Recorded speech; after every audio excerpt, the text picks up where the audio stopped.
Hey everybody, what's going on? Rob Cesternino back with you for a finale preview of the Traitors Season 4. We've got one last night of the Traitors to talk about coming up on Thursday and a lot of questions still to ask. And so I'm very excited to get back together with the Duke of Deception. Here he is. It's Pooya Zamakili. Pooya, how are you?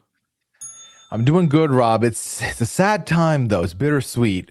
Here we are, beginning to close the door to what has been a very fun Close the coffin. start of the year. Yeah, I'm not ready for it, Rob. Yeah. I'm not ready to get in that coffin. Okay. All right. Well, we have a guest with us here today. Somebody who it was the three of us on one podcast. Speaking of coffins, right when the Traitors dispatched me so long ago, back with us. Give it up for Mike Bloom. Yes, I guess bookending, sort of, almost bookending. We're like at the penultimate chapter here, but yeah, I mean, we are here to bid adieu, I suppose, to the final gamer of this cast after we are talking with one right here. And definitely when it comes to talking about Rob's prowess here in comparison to other traders, to quote Natalie Anderson, don't say Sari. Just don't say Sari on that card, because people have been arguing if he's better or worse considering what happened in this episode. Yeah.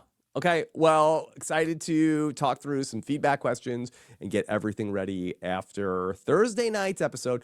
I am happy to report I am feeling better since Thursday night when I really was not 100% talking about the Traitors after the episode.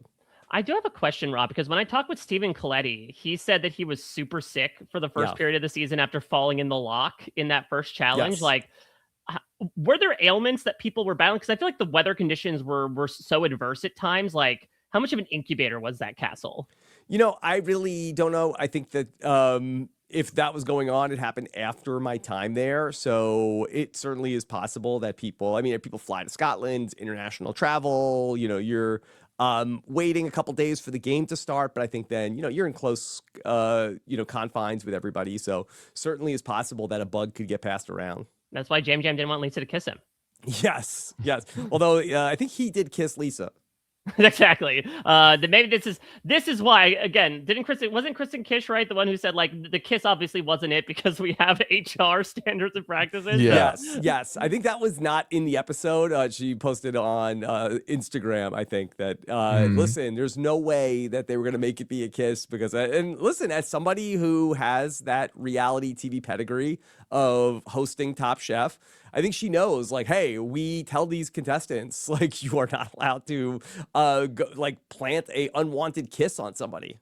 That's true. Actually, if you checked out those early Top Chef seasons, though, that's before Kristen's time. They were more than happy to welcome canoodling in multiple ways. Oh, yeah. Literal. Yes. Okay. All right. Mike, how are you feeling going into the Traitors season 4 finale? I have so many emotions that are maybe to not continue on the food-based puns, something to chew over. Because I feel like this Endgame, honestly, it feels like we're in a civilian traitor season all of a sudden. Because the personalities are of, I would say, some of the most like down-to-earth, grounded members of the cast. This is a season that I think, Pooya, you and I spoke about when it was first revealed, like, went really heavy on the non-reality celebs, call it the Dylan Efron effect, whatever you want to do, where it's taking perhaps a more considerable share of people who are of renown, but not necessarily used to competing on these types of shows or even in the public sphere. And I don't think it's a coincidence that they are all basically at the end here, right? Outside of Rob, nobody else has competed on a reality show in a major way. I guess Maura, is an exception there as well.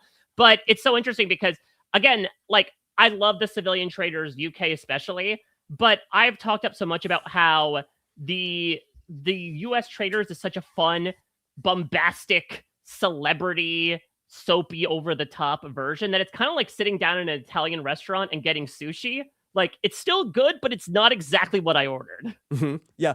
Going back to the first night when Alan picked his traders, Michael Rappaport showed up. He's like, okay, I'm a math guy. Okay, I'm doing the math. Okay, you got 5 gamers. That's a trader. That wasn't right. You got five housewives. That's a game. That's a trader. Actually, double it. But no gamers, no housewives going into the finale. This, I mean, is a culmination of, I think, the metagame TM a little bit, where that and also like the whole grouping of it all. You're never gonna look at the non-gamers, non-housewives as a group, because they're all from they're considered to be from their own individual franchises. Whereas you're from Survivor, you're from Big Brother, even the challenge, I would say they rope you in together. You're from any housewife franchise, they rope you in together. And then the metagame dictates that some of y'all are going to be traitors. And then B, you don't want those numbers advantages to be there. So you end up poking them out here and there. So it really does, we are really left with what I think is an evolution of where the game stands now, this finale. Yeah. And it might be an underreported story, Mike, if I may, that, going back to that Johnny's alliance of 8, where we had the people who it was really all of the non-gamers, and I think it was non-housewives too, right? Because it was Candace was one of the people. No, but Candace wasn't in that because they were. He wanted to bring her into it. He did think about it, but then thought better of it because that they were looking for people that she was going to vote for Ron, no matter what. And they were looking for people to vote against Colton. But it seemed like that it was exclusive of the reality people and the housewives and the Bachelor people. Now, it's interesting because in that grouping is Mark Ballas, is Kristen Kish, who are technically reality people. But again, the label's not necessarily assigned because maybe it's less about... They're not game players. Well, that's the thing. Maybe it's less about that label and maybe it's more so about personality. I can see your point, Pooya, about the metagaming, but the more I sort of think about this Endgame group, and especially getting to hear from them after the fact, it does seem like there was this just coalition of more introverted people that all got along with each other, and notably all got along well with Rob Roush. And so maybe one of the reasons why, of course, again, there is the meta of the tall poppy syndrome. We have to, the people who are the most suspicious are the biggest, are the loudest, as we saw this episode, the ones that could have the capacity to do it based on previous resumes. But it does seem like the more I think about it, there maybe is this thrumming narrative of there was a group of people behind the scenes that all got along well with each other. And so if you're Rob Roush, you're like, I'm going to keep people in who are not looking at me anyway. And so he ends up, especially when he sort of ends up taking power in the turret, keeps them along until the very end. Yeah. And I think it's a little bit of a Venn diagram of him being in that group and then also the Dagger Six, that he ends up being part of 2 groups who are very much working to keep him around. So he ends up playing the alliance game really, really well here to get to this very favorable position. Yeah, and I do think what benefited him also is that anytime, of those 2 Venn diagrams that you just pointed out, the other thing also is that if you look at the last couple of people that have been pushed out, they're also the last remaining vocal people. Kristen Kish, not the most vocal, but if there was a power ranking of people left in, was up there. Natalie, same thing.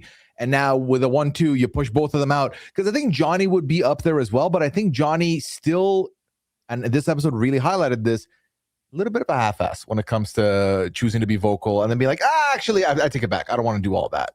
Yeah, I think that it's all about commitment. And this is ironic that it comes to the back of course, having Johnny and Tara's wonderful commentary over the course of these Winter Olympics and them talking about, these people throwing themselves into these hurtling spins. And yes, sometimes you land on your ass. This Olympics, notably, perhaps more than normal, but that's how you end up landing things that get you the medals in the end. I really do think, listen, there's been a lot of perhaps understandable consternation against Tara, against Johnny, against Mark to a certain extent. But I think especially from Johnny and Tara's perspective, I think it just comes down to the fact that they do not trust their own instincts. I think whether it's due to being wrong in previous circumstances, whether it feels like they think other people are smarter than them, and so they're ones that are going to be more likely right than they are. This is a perfect example, right, of you talking yourself out of the right decision because you second guess yourself. Well, to go back to Johnny, I think that Johnny was not really a roundtable litigator. And I think you have players who are very willing and open to, at the roundtable, let's explore that. Okay, tell me more about that. Johnny, I think, is much more likely to be sort of in the back room, probably wants to come in with numbers. I think that the strength of Johnny's game has been in building coalitions and coming in and having the numbers. And I think that that's really where this week's vote fell apart. I really feel like that Tara seemed like that she had a gut feeling of, hey, I think it's Rob. She sold Natalie on that. Natalie has like the light bulb goes off. Why am I here? Yes, that makes sense that it's Rob. But Johnny, I feel like, was not totally on board with it. I think that Johnny felt like, hey, yeah, it could be Rob, but it could also be Natalie. And Natalie's not really in our group. So why don't we take the shot on Natalie tonight? We could maybe go for Rob later if it's not, but we should at least explore the Natalie thing. And I think that Mark was not going to go with the group that didn't have the numbers. Yeah. Not to mention the fact that it seems like, as Eric and Rob allude to at the end, like Mark has a relationship with them as well. So it wasn't like, as much as Mark, I think, touts himself as someone who observes a lot of these social strategy games, I think, as we got into with Rob in this episode, at this point in the game, I think it may be tough for him to, extricate his own heart and his emotions towards Rob from like, oh, okay, this is the right vote to do. I think he's certainly considering the prospect, certainly at least of Eric. But I do think, again, at the end of the day, what is winning out here in terms of Rob is the bonds that he has been making with a lot of these people throughout the game. Yeah. I think what's interesting about this end game here is that, I have to think about everyone's motivations at this round table. And for Johnny and Tara, their motivation is very clear. The two of us need to get it to the end together. That's clear. We see Mark talk about how he's noticing some duos on the board and he no longer has his person. So he's also thinking about getting to the end as well. Because I keep going back and forth on this. And I'm like, if you are anybody that's not Maura, Rob, Johnny, Tara, so basically Natalie, Mark, should you be looking at this roundtable as, okay, how do I split these duos by the time we get to the final fire of truth? Because even if I'm good with them, if they choose to be selfish at the end, they can just split the money amongst themselves. Yeah, this is a really great point, Pooya, and this was something I wanted to talk about because I had listened to the official Traitors podcast, and there was a question about, do you want to break up Johnny and Tara? One, if you're Rob, where is there a concern like if you're Rob and you go to the final three with Johnny and Tara, could they, even if they think he's a faithful, just snake him to get the duo win? Or if you're another faithful, say you're Mark, do you want to go to the end with Johnny and Tara? Because if you take a look, go back to season 2 with Trishelle and CT, and I think that some people have said, I don't know if this is canon or not, that the business with MJ was stagecraft. They were always going to take each other to the end. Yep. And snake whoever was left with them. Right. I think ultimately, even if MJ is proven and shown to be a faithful so much that you're 100% certain, it doesn't hurt to just remove this person who could still be something else, and it'll just split the money 2 ways with the person for sure you're good with. There's no downside other than, okay, MJ's mad at me. Right. I mean, respectively, though, Trishelle and CT are not Johnny Weir and Tara Lipinski. No, and it still happened with them. Imagine now you're a faithful who's in the final three with Johnny and Tara. Yeah, I mean, I guess that's the case, but I feel like they're so turned around that, maybe there's a thing that we're like, we don't know who's a traitor besides us, so let's just take out the only other person. But they might at that point their synapses might be absolutely baked at this point that they were like, just end it now. That's literally what Tara said.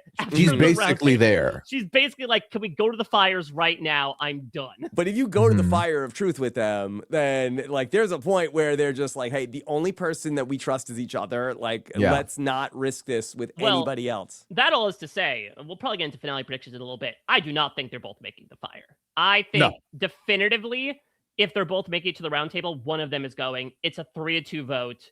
Whoever they choose to go against is booted. And then the other person, they might get MJ to be like, well, listen, since Johnny or Tara would not be confirmed traitor, we might as well, no half measures, no 50-50. Let's take this whole duo out. Yeah. I think I feel similarly as well. And I kind of want to rewind real quick to talk about Rob's decision to bring in Eric into the turret. Because at the time, it was the head scratcher pick because he could have gone with Stephen Coletti or he could have gone with Johnny. We thought, make it easier on yourself, push a male traitor out. Yeah, that's what Sari said. Sari doesn't understand why he didn't pump and dump Johnny Weir.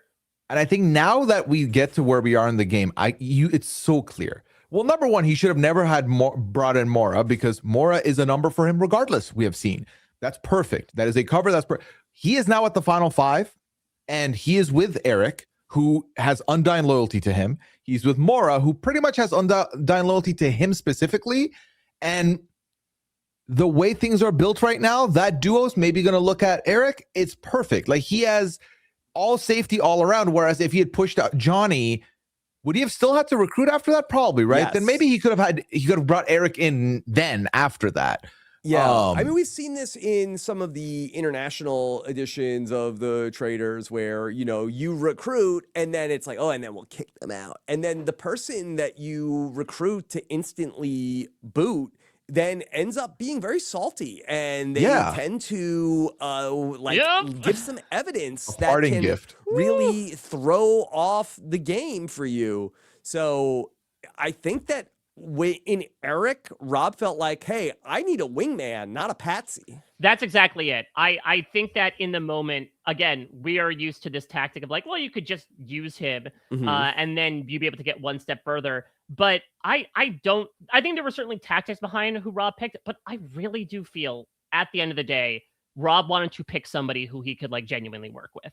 I think he wanted to pick somebody that he could bounce ideas off of. And I think he felt that kindred spirit in Eric. He obviously has been making efforts as of this last episode to try to dissuade Mark from looking at Eric. And look, maybe it's sort of a win-win in that, like, if people are going for a traitor, they'll go to Eric before him. But like, I think people have also been wondering, like, okay, is Rob going to snake Eric at the end? Unfortunately, I cannot see that. We have seen that Rob is now getting to the stage of the Traitors process where he is feeling immense guilt of just lying to people and hurting people's feelings. I do not take him as the type to make such an aggressive move to be like, ha ha ha, Eric, screw you, man with the magic ear. I've just deafened your chances at the money. That does not feel like something that would be in his character. Yeah, that's kind of where I'm at also. A lot of people are predicting that he's going to cut Eric as like his final act. And I just have not seen that here. I feel like, if anything, we have seen him overly protect Eric at times where it's gotten other people outside the show talking about how, hey, you weren't doing this with your other traitor friends. Suddenly this is your bro and you're going to go out of your way to help him. That's kind of weird. Like, he's a little too protective of Eric for me, to your point, Mike, then cut him at the end. I think in his ideal world, he gets to the final 3 with Mora and Eric and they just end the game. So he doesn't have to put one of their names down. Yeah. I'd like to go back just from a meta conversation to when Rob and Candace had to decide whether to murder or recruit. And that was a question that we talked about at the time, and we can kind of see how it's played out and whether or not they should have recruited there. I think Candace has said that in hindsight, she retroactively would have recruited in that spot. She would have opted to bring in Kristen into the turret. I'm not sure if Rob Roush would have signed on board for that. I think he would have. I mean, Kristen, remember, was like felt very close with Rob. He was a sweet man. Though Kristen did tell me apparently she said that about many people in the castle. Oh. Yeah, she said that she apparently that was the only one that obviously was kept in. But I guess a lot of people on Kristen's sweet side, her taste buds were going in the sweet direction with these people. Does she describe all of the men by who is savory? Oh yeah, who is salty. This umami man. Who's umami a sour man? Michael Rappaport, I think she would describe as a sour man. He's a sour man. That's just her the way she sees the world through. Oh wait, now I knew I did friend or foe for Survivor 50. Maybe I should do tastes for Survivor 51. Well, if you do Top Chef cast preseason interviews, yeah, exactly. Is this person giving you savory or? Yeah, but so to go back to that call and that decision, Rob, by not recruiting there and opting to get Candace out, he then is able to get into this blackmail situation where you end up in this spot where now he gets the pick of the litter of who he gets to bring in. And so he has the opportunity to bring in the perfect person that he feels like will help get him to the end, who's not going to rock the boat after it was such a bumpy ride with Lisa and Candace. And I think that the pick there is so quintessential because we've talked about this and we've seen this, Rob, you brought this up, bringing in somebody who then looks at you in terror because you've pushed out the other two traitors and knows, oh, you're about to kick me out next. I'm going to kick off before you can, leave more breadcrumbs in the way. Eric didn't really have his name on many people's tongues. And I feel like Eric clearly saw it as a compliment from Rob, an endorsement of Rob saying, I want to end this game with you. So he was like happy to be brought onto this journey. And I think that was a great pick. And also that the idea of bringing in Johnny, Johnny was a real Candace loyalist. I don't know if Johnny might have felt some type of way about Candace after the fact that she was revealed to be a traitor, but he had a close relationship with her. Yes. So then for Johnny to realize, oh, wow, Candace, my friend, yeah, she was a traitor, but Rob really screwed her over. I'm going to get one back for, like, right. I want, it just didn't seem like that was what Rob wanted to do. Yeah. He likes to have a bro. Well, that's the thing as well. Is I think also, yes, on the surface, as Eric's subtle reaction dictated, obviously it's a shocking thing. But I do also think, again, one of the reasons why I don't think Rob will cut Eric is because I think the way that he can sort of argue the traitor on traitor violence is kind of self-defense. The Lisa one, it was more so, listen, your name is already out there. It would be putting my neck on the line, especially if I went after Colton instead. It'd be super suspicious. So let me sort of join the hunt there. And Candace, it was, you threw a vote at me. I was willing to sort of let bygones be bygones, but you're declaring all-out war on me. So that does feel a little distinctly different. Yes, maybe you look on paper like, oh my God, this guy led the charge against the other two traitors, but the evidence supports perhaps he's a little less blood hungry than maybe it indicates.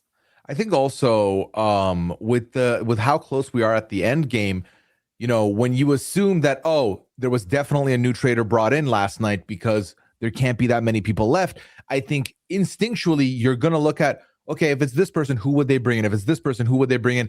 I don't think anyone's sitting there and saying, okay, well, if Eric was recruited, Rob's the one who did it. Like, that's not a two people you're going to connect like that. The way some people, I think, are now looking at a Johnny and Tara duo. I mean, they literally said this episode, right, in the other car, like, oh, I think it's Tara and she recruited Natalie. Like, that's a great example of a connection. Yeah.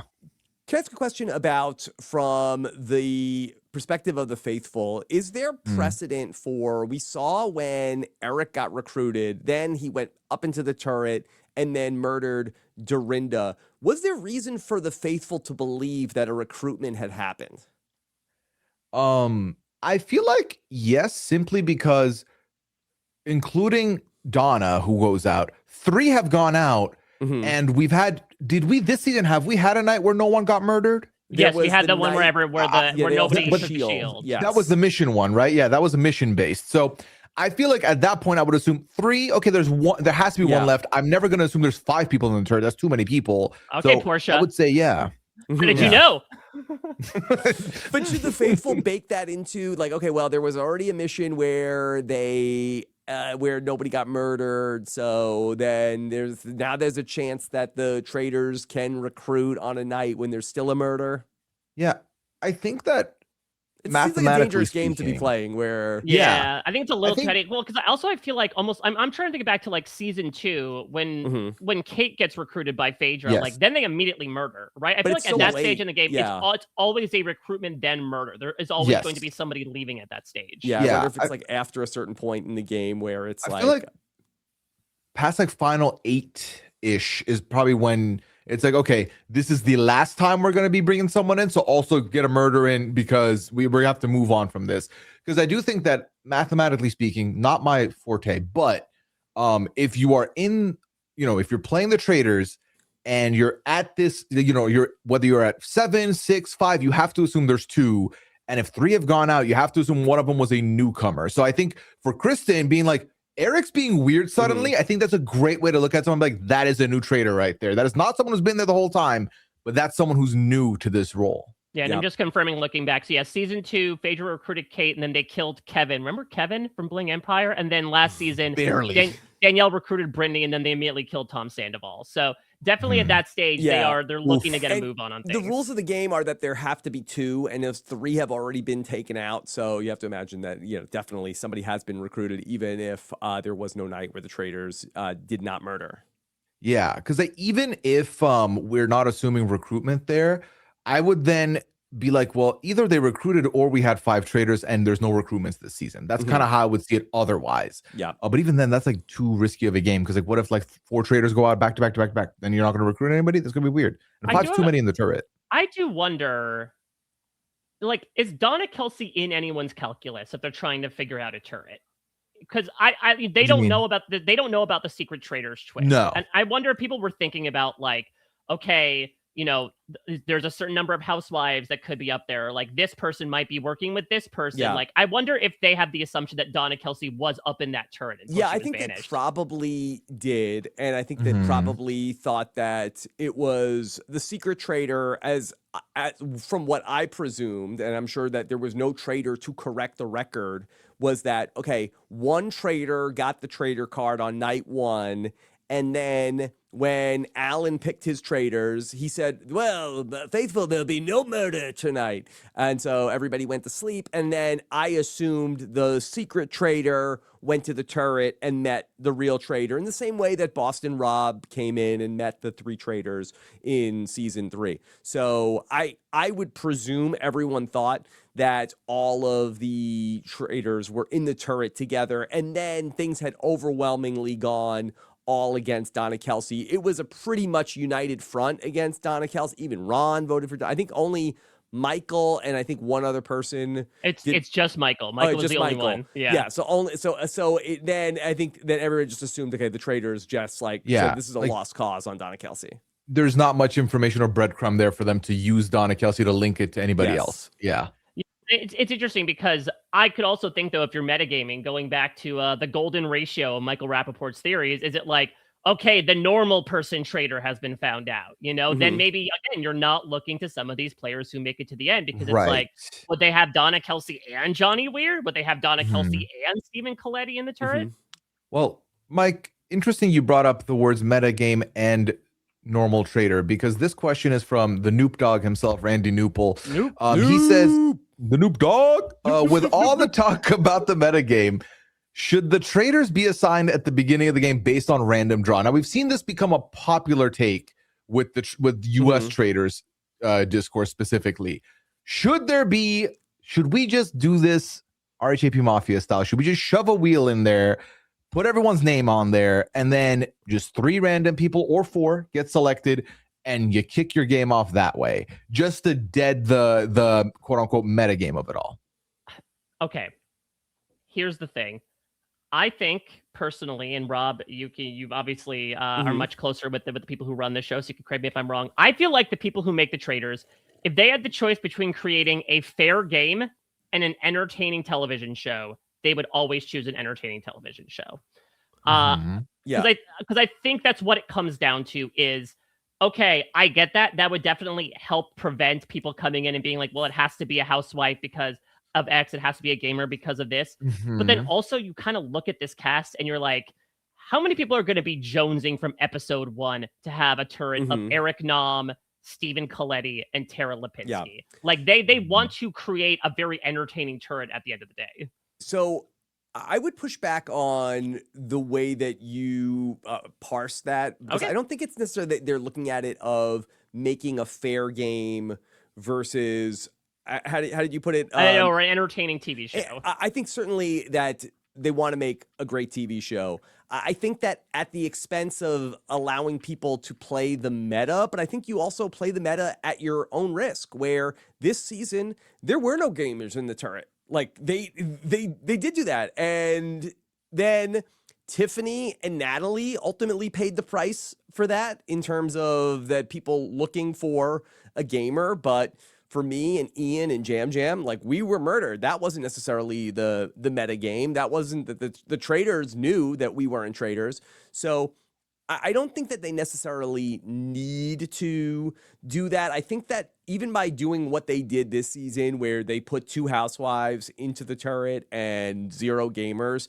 I think that they've shown that they could do anything. I think that there is enough evidence where I felt prepared to come in and have to really defend myself at the round table. And I was going to say at the round table, like, listen, Alan could do anything. I didn't 100% believe it at the time. But now I think that there is sufficient evidence to say that, yeah, that they might do all gamers. They might do all housewives. They might do, what if it's no gamers and no housewives next season? Yeah, I think that for the US, this was always an invoice we have been talking about for a couple seasons now.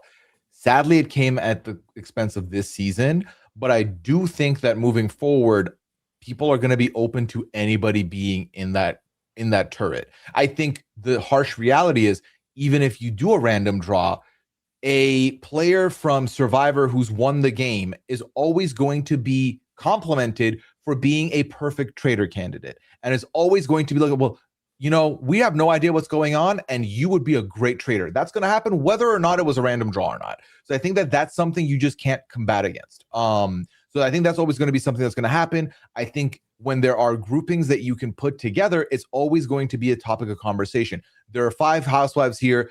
Even if it's random draw, statistically speaking, the odds of a housewife getting a slot here is a lot higher than the odds of someone who's not in one of these groupings to get it. So I feel like that's always still going to be part of people's thoughts. I don't think it's not going to merit a lot to go random necessarily. I think what merits it is proof of turrets that don't include a certain subgroup, so that anything is truly possible when you get to a season 5 or a season 6. Yeah, I also just think that I imagine they do a good amount of casting in these seasons for like, you are good faithful casting. Yes. I do not think all 23 individuals they put in that castle are like, you would be a great traitor. And so I do think, again, by doing a random draw, you kind of endanger that casting perspective. Yeah, Alan asked everybody, do you want to be a traitor or a faithful? That's a big part of the show. And I think in this cast, there actually were a surprising amount of people who actually wanted to play the game as a faithful. I know that I did, Mark Ballas did, Stephen Coletti wanted to be a faithful. I think that there were probably others also who likely wanted to be a faithful. I suspect Tara wanted to be a faithful. So there's probably maybe 6 or 7 people who wanted to be faithfuls that were in the cast. And also to speak to the point of, should they do a random draw? That is what they did for the Secret Traitor, where it was go and open the random box, and Donna Kelsey got the Secret Traitor card. And how did that go? Well, that's the thing. That's what people are asking for. That's the thing. Yeah. And then again, it goes back to the casting of like, okay, maybe this was not the person to put in the turret. So again, I think, Rob, you bring up some great points about how, and Pooya as well, about like how I do think the meta is now going to maybe change on its own, where even the most like tapped in people either are still going to have those biases towards gamers, or they're going to like say, well, now anything can happen in the turret. But I, again, just fundamentally feel that they want to create an entertaining trio or quartet at the end of the day. Now, there are people like the Rob Roushes who maybe on the surface coming in, you're like, oh, they're very faithful coded, but it turns out that he has quite the sinister streak to him. But it just does not necessarily feel to me what they're intending to go for with the show at this point. Yeah, I think entertainment's always going to come first here. And I think that, we've talked about the Rob, you've now pointed out your rubric for what kind of traders you can expect.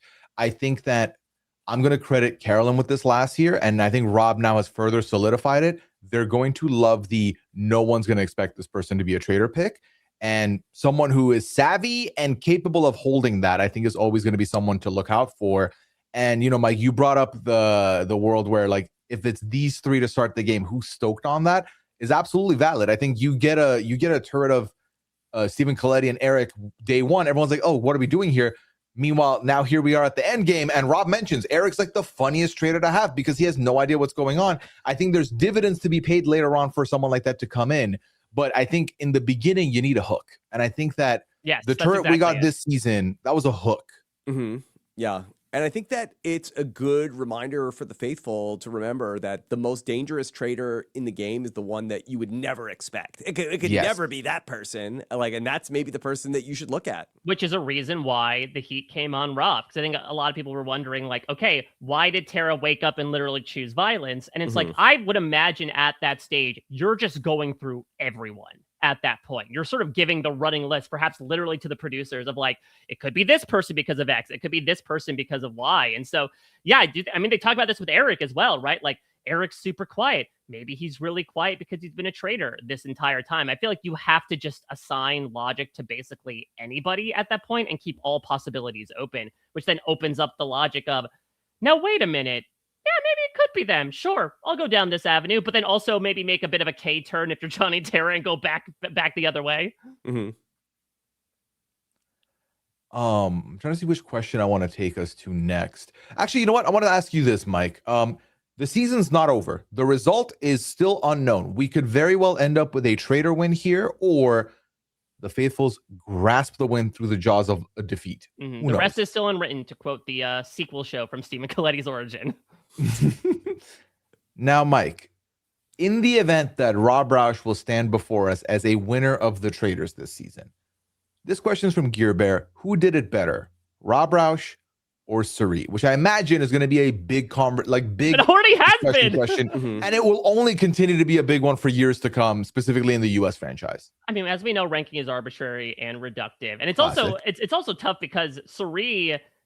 I would say on the one hand, like, oh, it's tough because Sari played with newbies, but like, you know, a lot of these people were basically classified as newbies in terms of like their experience with social strategy games. I probably would give it to Sari because I think, going back to Rob's point about reputation, if you have Survivor legend considered the best player to never win versus the perception of like this guy with the Southern charm, very soft-spoken, nice man from Love Island, like he was able to, I think, rest on pretty, for lack of a better term, for a long time. And not to say that that's like the only thing he got by on. I think he's a very skilled traitor, but I think Sari probably had more hurdles set up for her initially because of that perception and the fact that she got through all that without being, according to the edit, really looked at once is still, I think, a feat that will go unmatched. Yeah, I think that for me, and I said this on a recap a couple weeks ago, you pick either, I'm not mad at your decision, right? If you put either one or first place, second place, I'm not coming after you, you know? That being said, I do think that that's my biggest thing, because I've seen a lot of people now also say, all right, but Rob Roush on Survivor when? Rob Roush on Big Brother when? And to that I say, will he be able to get away with this twice? And I think that's the big conversation piece for any player who goes on a show and proves themselves to be incredible is, will you be able to minimize the threat level you now have because people know what you are capable of? Rob, I think for a lot of us watching and a lot of players in the castle, we all underestimated him. We did not expect this level of gameplay to come from him, and that's a huge fault of ours. But then, can he do it again? Can he run it back a second time on any other show and succeed? Because Sari has now run it back on plenty of shows with the reputation she has, with showing what she's capable of, and she still can get to the end game many a time. So it is that, I think, is a very valid point that you have to consider. I'll take the opposite question of it. What do they have in common of Rob and Sari? And I think that with both of them, they're both very disarming. And even with Sari and understanding like what a threat she is, that they both have a personal magnetism to them where people are really drawn into their gravitational field. And I feel that people around both of them don't suspect that they have nefarious intentions and give them the benefit of the doubt in things. They are the sun, essentially, right? It's like, oh, there's such a source of light. And it's like, no, they'll burn you if you get too close. And for both of them also, they don't talk too much. They both are listen first, talk second. And they are very willing to sit back, listen, and observe. But then when they do speak at the round table, that they both end up, their words carry a lot. And I feel, if I remember back to season 1, I remember Sari a lot of times, like when she voted for Cody, she was like, yeah, I don't know, but I'm going to go with like that.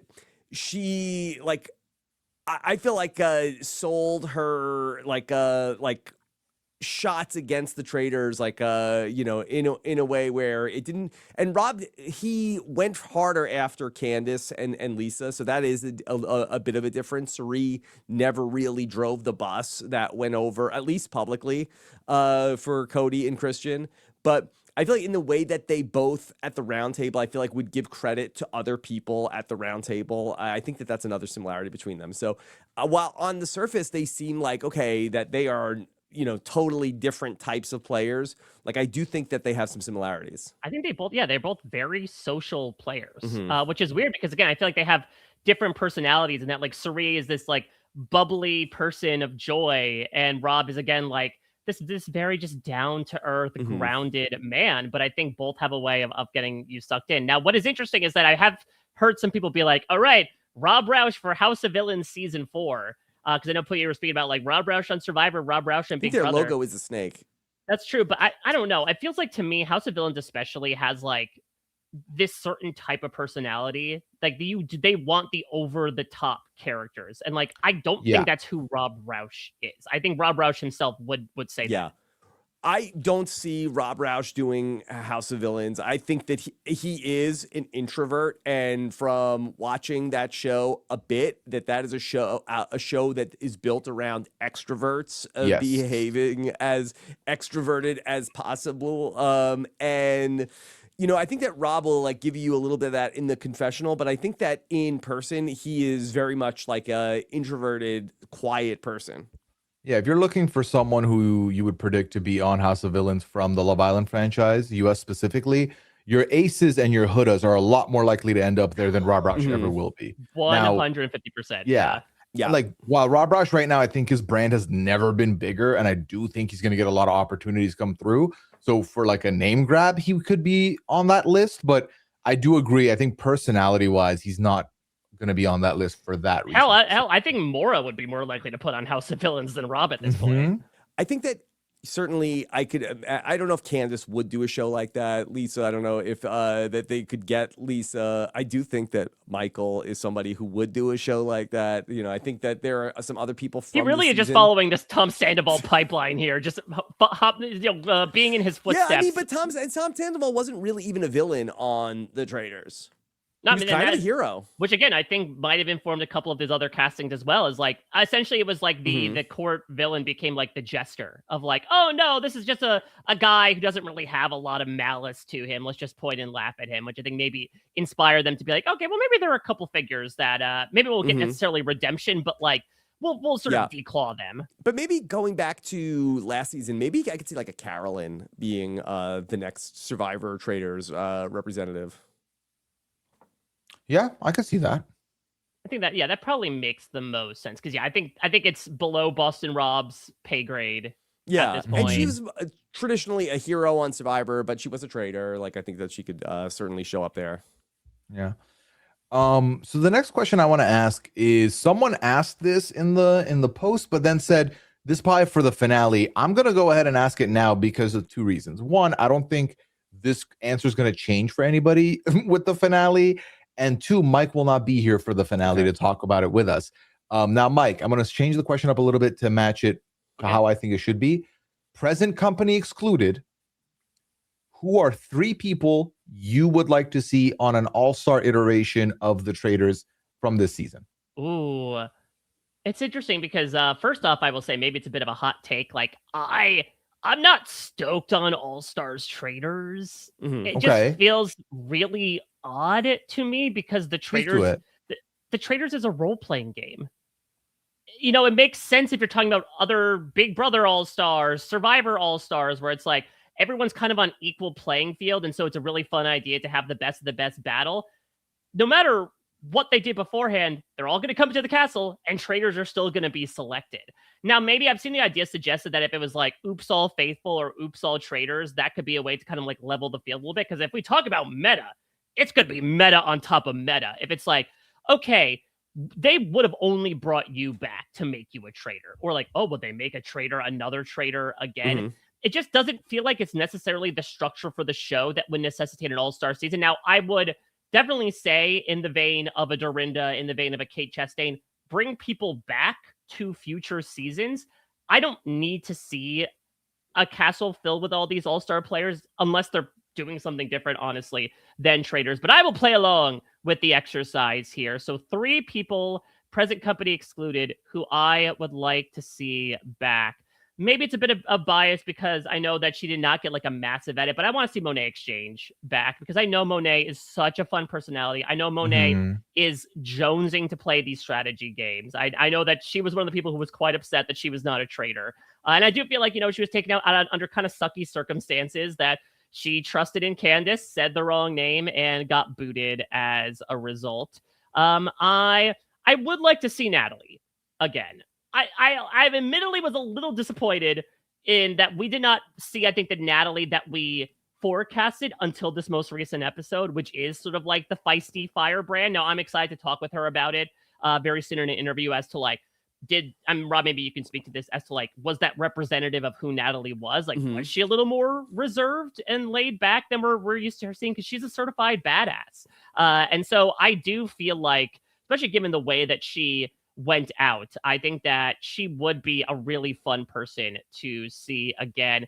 And I'll put Tiffany in there too. I think that Tiffany is someone else who maybe I'm just going for more of a second chances model than like oh, you were such a star, I need to see you again. But I feel like, again, Tiffany is someone who had a good pulse on things, arguably maybe had too good of a pulse on things, considering that Colton wanted to target her because she had this hit list. And I think that she is someone who maybe could also have learned from that and would incorporate that into another season. Yeah. I think it's very hard to be a badass and to be an effective faithful, because I think that the more badass you are, I think then it really draws a lot of attention to you. Like, I think you might have to be a badass in moments, but I think to be sort of like a very loud personality, I think that it's not necessarily the best way to play the faithful game. Yeah, it feels like you have to quiet yourself down to get further, but then you won't shine as bright on the show. You either end up with a note on a chair or a unanimous vote. And we've seen it across many different international versions of the show, especially specifically to badass women. Absolutely. I don't want to repeat some of the same answers you did, Mike, so we have a little more diversity, but I typically, when it comes to like an all-star situation, always want to remove the winners out of contention just on instinct. And then I want to add people who I didn't see enough of. And Monet fits that to a T. So I would also want to co-sign Monet there. I would then want to go ahead and put Candace on my list. I think Candace was a lot of fun. And I feel like there's a lot of people that are scrutinizing Candace for the throwaway vote and how her story ends. They're like, Candace was too emotional.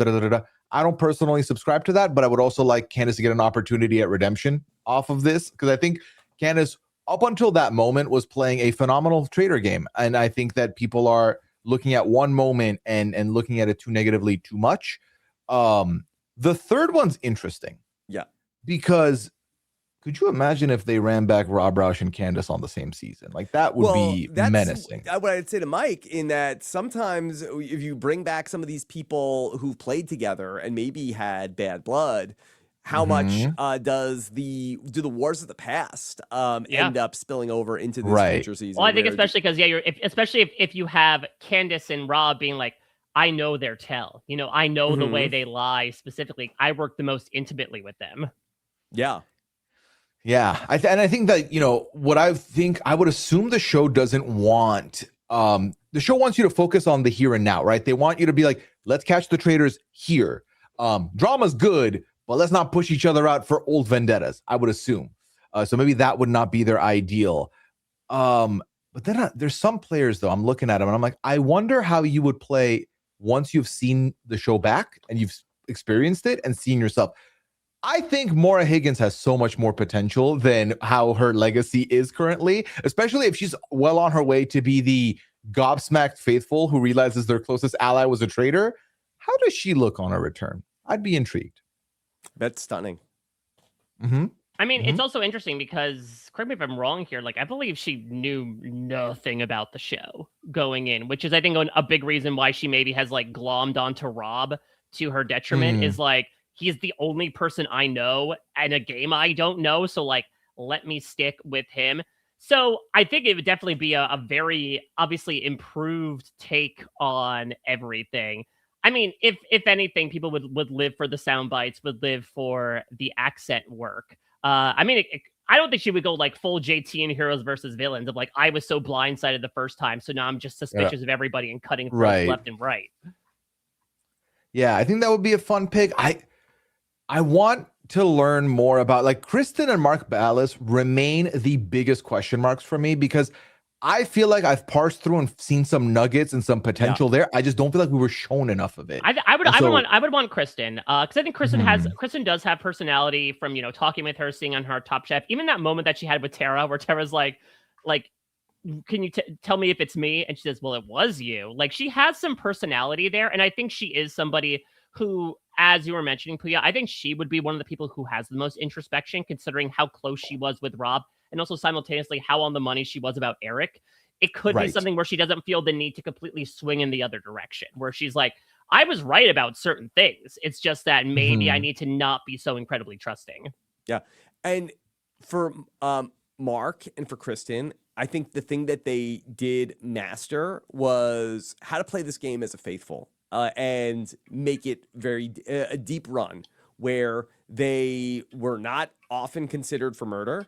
They did not get a vote at the round table. And so half the battle is staying alive. And so while like they didn't ever yet put it together in terms of like being able to make the big move, they did have the right mindset of like, hey, if we're not here at the end of this, like, it doesn't matter. Yeah, no, I agree with that. It's a fun exercise for me, and I feel like we're gonna see a lot of, once the season's over, a lot of people are gonna put their personal all-star wish list out there, because I think that and like always doing a wish list on the next season are the two things I see spike after a season's over. So I'd be very curious if people want to sound off in the comments also who their 3 picks would be. That would be fun. Okay. Any other questions you want to bring up, Pooya, before we go into the big finale and then reunion show? I am pumped. I guess I'll leave this one with Mike. I want Mike's, because I already put out my predictions. Mike, what are your predictions on the order of what results we're gonna get? I'm gonna run this whole thing down for you. Of course, listen, you'll want to watch the entire 2-hour extravaganza on Thursday night, if anything, to see Rob's glorious fit on our screens once more. But I'm going to tell you everything that's about to happen over the course of Thursday evening. So we're going to open on a morose sight as these 6 people clutching each other, shivering in fear, or possibly they're sick from Stephen Coletti about the sight of what's going to happen. And Alan coming, it will not be a you jam moment, but he will point a very nicely manicured finger at one Mark Ballas and murder him. Lay that finely maned hair inside the coffin as he will dance no more, as perhaps Rob and Eric dance on his grave. Then we go to, well, I guess we'll do one more mission, and then we'll go to the round table. And I think one of the reasons why Eric and Rob murder Mark is because there's 5 people. All you need is 3. And if they're locked in, and they have Maura, who's at least locked into Rob. Now, maybe Johnny and Tara can convince her to vote Eric. That's the best play they can make. Right. But if Rob is able to keep her on the steady, then they easily banish one of Johnny or Tara. I think Tara is the easier sell. Remember back to the episode that Maura was a little miffed at Tara, to say the least, especially when she felt like Tara was the one who was throwing Rob's name out. She said, like, you can't just walk in here and throw names and distract people. So I think if you want to keep Maura on your side, you pitch Tara. Tara's gone, and she doesn't reveal if she's a faithful or a traitor, which is very key, as Alan slips on his blue Snuggie of Doom, and we get to the fire pits. And I think I would not be surprised if we get a unanimous vote to vote. Like, I don't think anyone's going to vote to continue the game, because I think they are so mistrusting of Johnny that it's going to be a straight unanimous vote. I mean, the thing is, and Pooya, maybe you can corroborate with this a bit. There's been some talk as to like what happens in a 2-2 tie. Nothing's been formalized, but I feel like then they just, if it's a stalemate, I think they just end the game there. Like, I'm pretty sure they're not going to keep revoting and revoting. I don't think they're going to do like the sudden death draw like they've done in that other would votes. Be awful. Yeah, if it's a sudden death of the Fire of Truth, like that is how the season's going to be deliberated. I hate that. Yeah, so I think a deadlock should be just end. So I think even if it like that's my thing, is I feel like Rob at least is locked in to win, unless Eric decides to turn on him for some reason at the fire. He has Maura on his side. It's 2-2 at the very worst, and I do think at that point the lights come up. Essentially, okay, game's over. Everyone reveal who they are. But I do think they vote out Johnny here just to be safe. And then we get to this final 3. and we will get what has been deliciously forecasted to us this past week, where Maura Higgins is going to stand there and find out that Rob Roush is a traitor. It's going to rival the reaction to Andrea's boot on Love Island Season 6, where we first met Rob Roush. She may indeed go back and watch storm out it. of the castle. And the best part is that Eric Nam is just going to be there. He's just going to be standing in the background, the voyeur to all of this madness. And that is how the finale of the Traitors Season 4 will go. Mike, you and I are on the exact same page. Okay, there we go. We're on the exact same page, yeah. And the thing is, if everything that you just described happens, I think we have a fire finale. I don't care that we quote unquote predicted it. I think it's going to be a very fun ending. I've talked about different win conditions. This will be our first time where more than one traitor would have won the season of the US, which is fun. I like that. That's very intriguing to me. And I do think it'll be fun to see the discourse of people saying how Eric didn't deserve it because he, got recruited late versus Eric couldn't have done it without Rob versus why didn't Rob cut Eric? I think those are all fun discussions.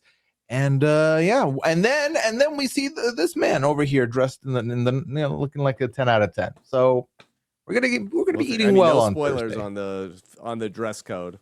Well, maybe we could do a little bit of spoilers here, Pooya. All right, let's name out. We don't need to do the full bingo card, but what are some segments we're predicting makes air at reunion? Because there's a little bit of scuttlebutt as to what may or may not have happened at the reunion. But what do you think? Right.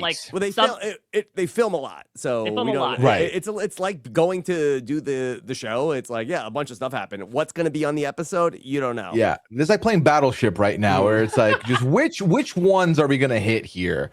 Okay. So I think 100%, Mike, we are going to get some semblance of the infighting between the traitors. We're going to see Rob v. Candace.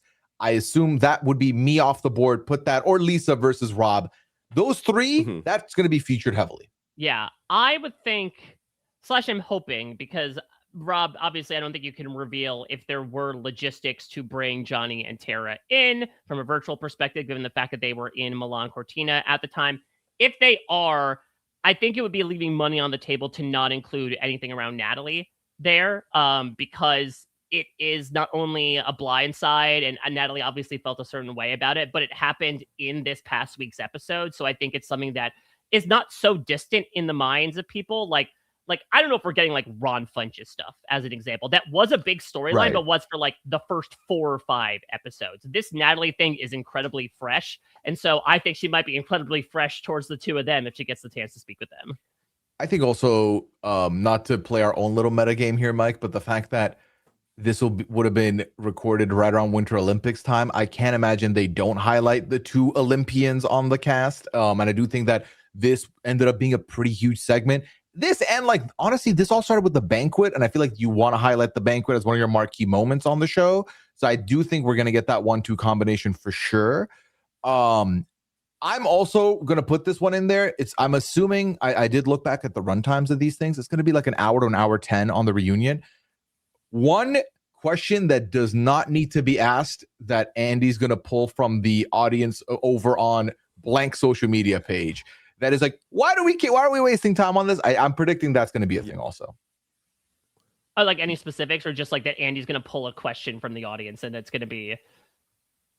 It's going to be something it's going to be something that's going to look back at something that happened on episode 3. Oh, well, I can tell you to the T. It's going to be, Michael Rappaport, why did you eat like that? Oh my God, it is going to be that, isn't it? Yep.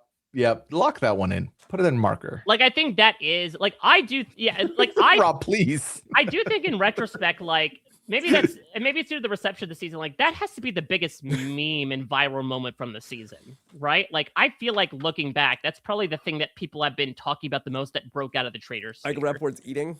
Yeah. I think that did numbers on TikTok. The amount of people I saw being I'm eating like I'm on the show, and it was just it was Panda, one person scarfing weird, that happened a lot. And I think what would be second place at that point? Yeah, I'm not maybe Maura's throwaway vote, those types of things. I think especially if the betrayals, it's going to happen like we're predicting. It's going to be the Mora content is going to be about like, how did it feel to get burned by Rob the entire game? Yeah, I think so. I can't think of anything else that I want to really put in there because, like, I feel like obviously you and I would agree that Colton was a big part of this season, whether you were rooting against him or rooting against them hard. Those were like the Actually, you know what? That is a good question. Do they publicize the opportunity for Michael and Colton to clear the air over the comment that was made at Michael's final roundtable? Oh, you know what? Because here's my thing. I do not think, and as much as I would like to see it, my prediction is we get none of the Lisa Colton stuff. Oh, I would agree with that. Yeah. I think the hey redemption moment for this segment, I 100% could see. I think especially because in talking with the two of them, it does seem like they cleared the air multiple times privately. So I think it would make sense, maybe like some reunions that's like, hey, just so everybody knows, this is where we are right now. I do think they would want to give an opportunity to be like, and just so you know, they're cool now. It's totally fine. Nothing acrimonious. I could absolutely see that happening. Okay. One other thing. Who do you think is going to be, okay, how do I phrase this? I want to phrase it right. Okay. Who of the second half of players, so the players who went out early, who is going to have more talking time than a couple of people from the back end of the season? Okay, so define first half. Like, are we talking like, I guess the Black Banquet is the halfway point officially. Perfect time to pilot. Yeah. Okay, because I was gonna say like Jam might be in that territory. Running down the list here, Portia. I think Portia is number one with a bullet because Portia is a housewife. I think Portia knows how to work this room. And so I do think that Andy might be leaning on her in that way because he knows her and is familiar with her. And I think she can also speak to a lot of things as well. Because I think Monet, would definitely be somebody to speak up. I think Rob, you could be someone to speak up as well. Obviously, Michael is the shock number one answer to the point where Stephen Coletti even told me like Michael was getting in there like he was a housewife. But I would say if we were looking for a non-obvious decision, it would be Portia. And I'm going to go as far as to say, I think Eric, despite us predicting he's going to be a joint winner of this season, I think Eric's going to be in the bottom three as far as a lot of speaking time. Yeah, I think that I would put Eric in there. I would put Steven in there. I honestly might put Dorinda in there. I could see a world. So? I think Dorinda is a housewife. I do not know if Dorinda has a lot she wants to talk about at the reunion, unlike the other housewives. I think that unlike the whole reunion. Yeah. Yeah, I mean it'll literally be night and day unless Monet wants to pick a fight with her and continue where Bob left off. Right. Well, I think that I think obviously we saw a lot of discourse come out of the show with regards to Ron's feelings towards Dorinda and everything there.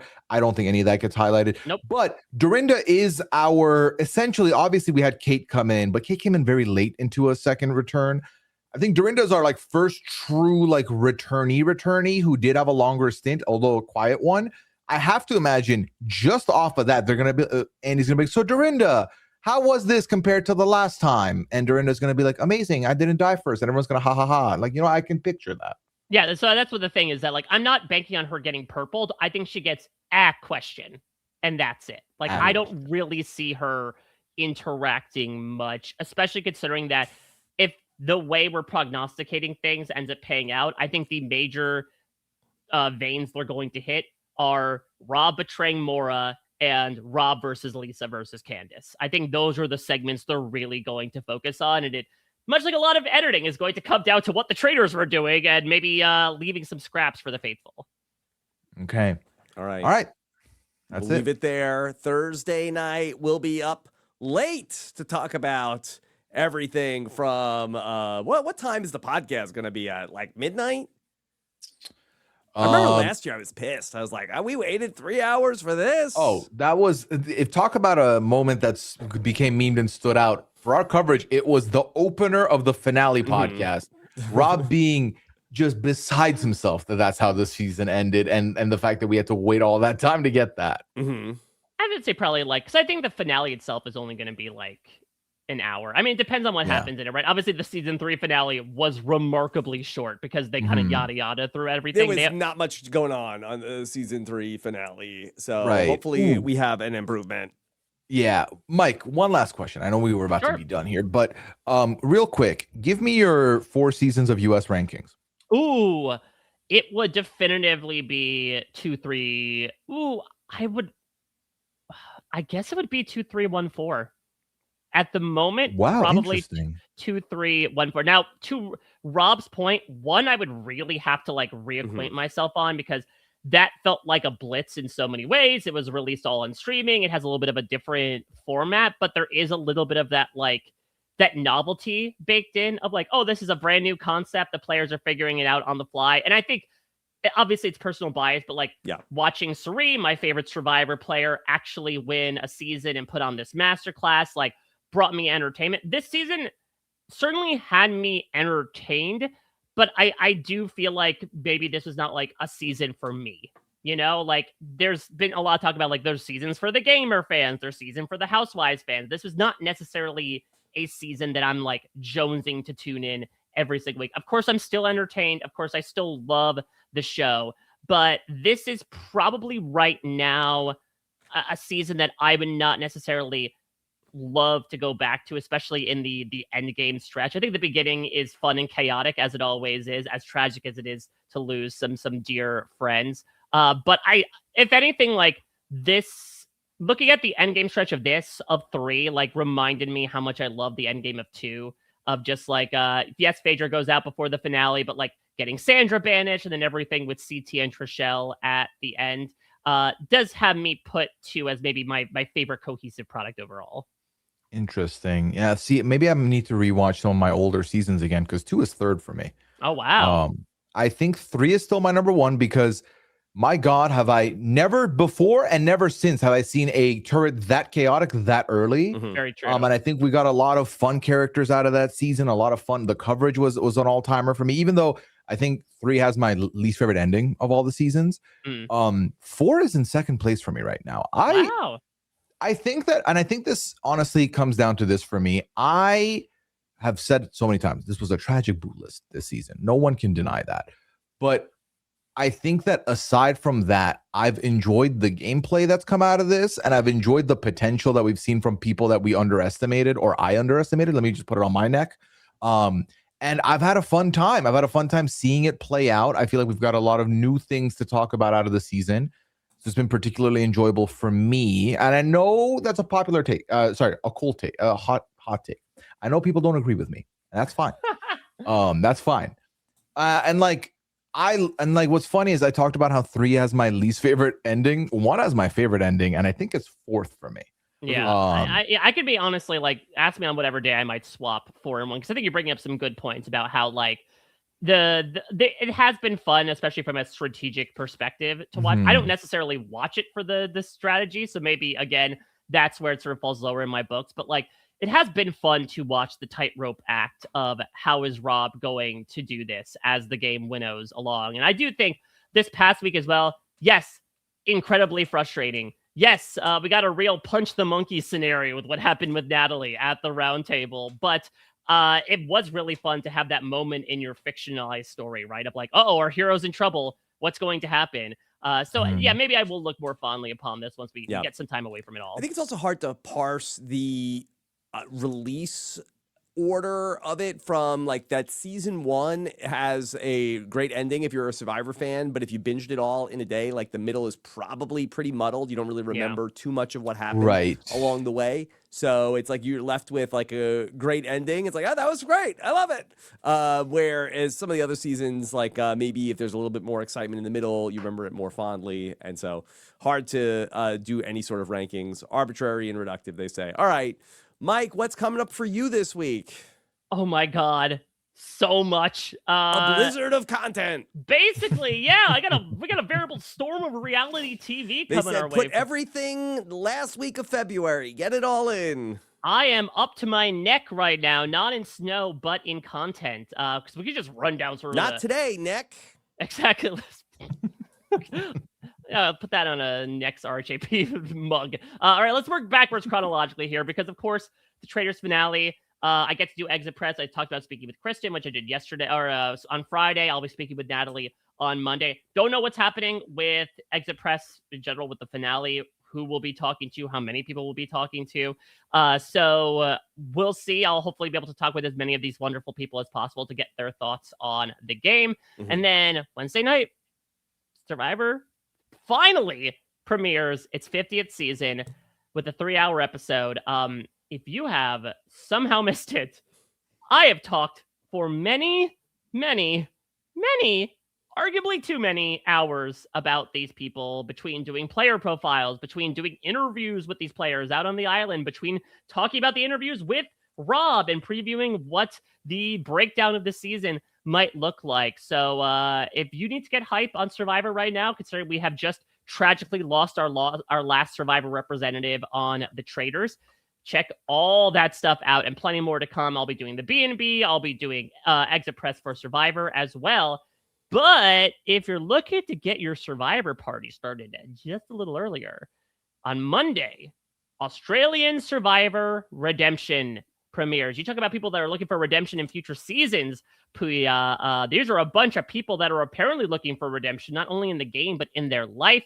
New season of Australian Survivor, new host, new concept, but same old coverage where me and Pooya are part of the gang recapping each of those episodes. We did a draft podcast. I did a cast preview with Shannon, and I will also announce that I will be the interim host of our Australian Survivor season, this coverage, as well. Shannon will be going off to have a beautiful child after the first week or so of the season, and so I will be trying the best I can to fill in those big shoes to try to talk all about what will hopefully be a very fun season of Australian Survivor. Can I reveal a overlapping Australian Survivor and the Traitors nugget? Please. In my final days before leaving for Scotland, I was incredibly convinced that one of the people I would be seeing in the castle was none other than the Golden God himself, coming off of his win on Deal or No Deal Island. And I really was getting myself into a bit of a spiral in that, wow, the Golden God is definitely going to be there. The Golden God is definitely going to be a traitor. And the Golden God is definitely going to murder me. And so I really was like, oh, how do I play this? Because, you know, I just go off of like that he did not love having my Australian Survivor equivalent in Nick Iadanza around. Felt like he was too smart. And I felt like, okay, this is going to be a big problem for me when the Golden God is a traitor and everybody's going to love him and all the housewives are going to be like, oh my God, it's David. And I really was all worked up. And to my surprise, he was not there, but the exact thing I was worried about happened to me. So yeah, I feel like I feel like you weren't the only one who thought that, though. And wasn't there a rumor that like I think he was highly rumored to be part of the cast. But I did that. I had a whole thing of like, hey, David, we're the men survivors. We gotta have each other's back here.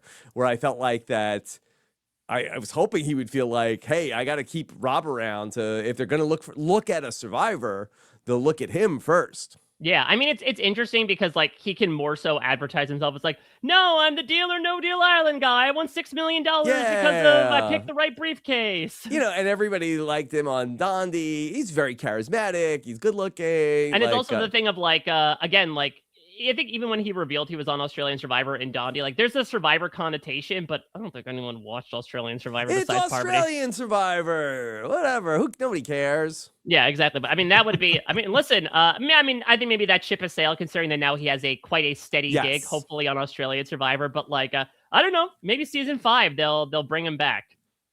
Maybe, but I really got myself very worked up and perhaps even manifested the exact thing I was worried about, but without the Golden God.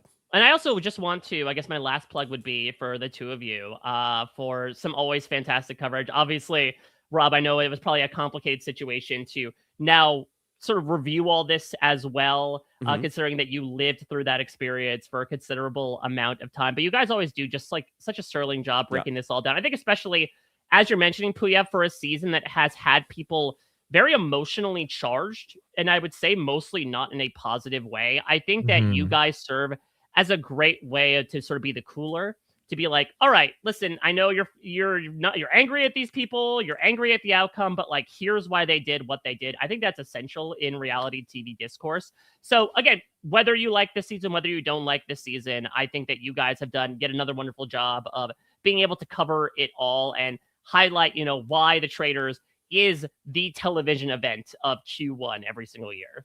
Wow, I appreciate that, Mike. First of all, I appreciate you saying that I was at the castle for a considerable amount of time. That the word There's a considerable more- is doing a lot of work there. Almost a quarter of the season. But second, I would say that from what we do, I mean, you've been here for so much of this journey that our reach is so.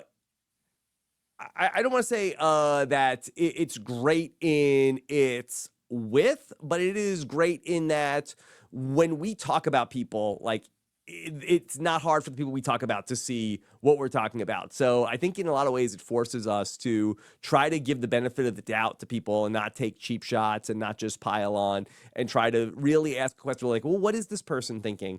And so it does, at least for me, cause me to like take a little bit of a greater responsibility with how we talk about these shows of like, okay, the answer isn't just like, oh, this person is a total moron, and that's why that that they're a dummy dum-dum and they don't know anything. Like, no, that they had an idea, it was the wrong idea, but in their mind, they're acting logically.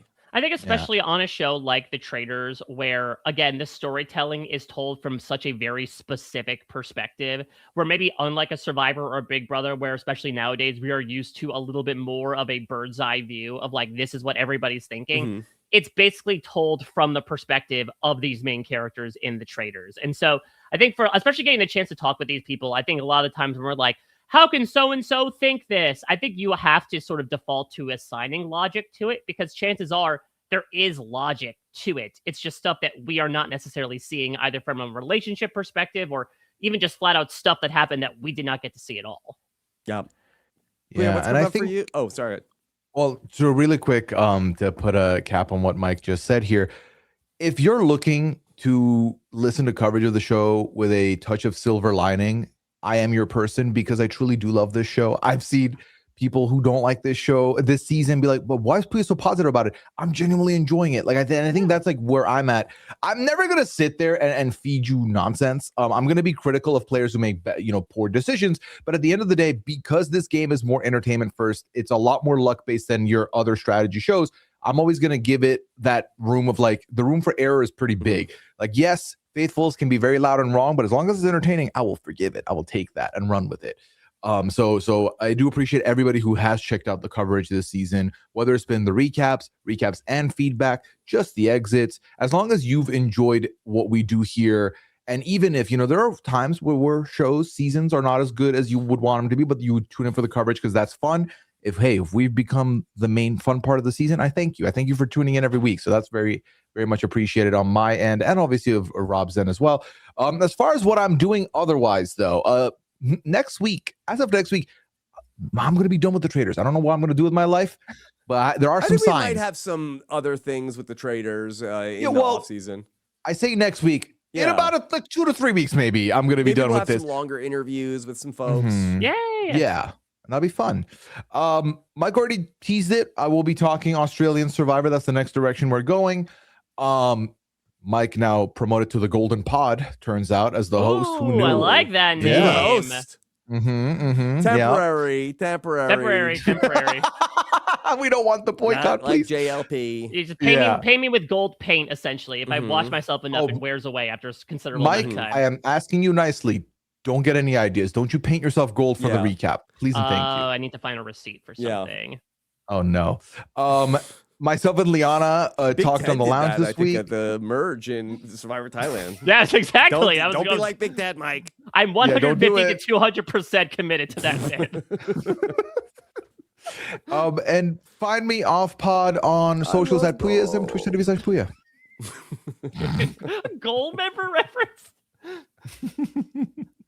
Okay. All right. Was he Scottish, gold member?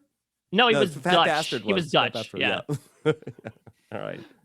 All right. Remember, he thank had the schlong key.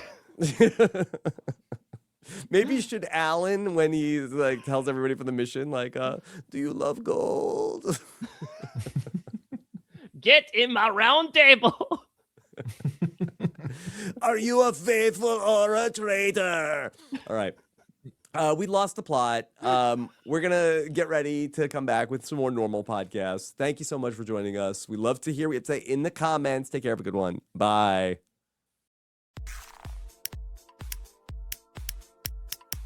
This is RHAP. We know reality TV.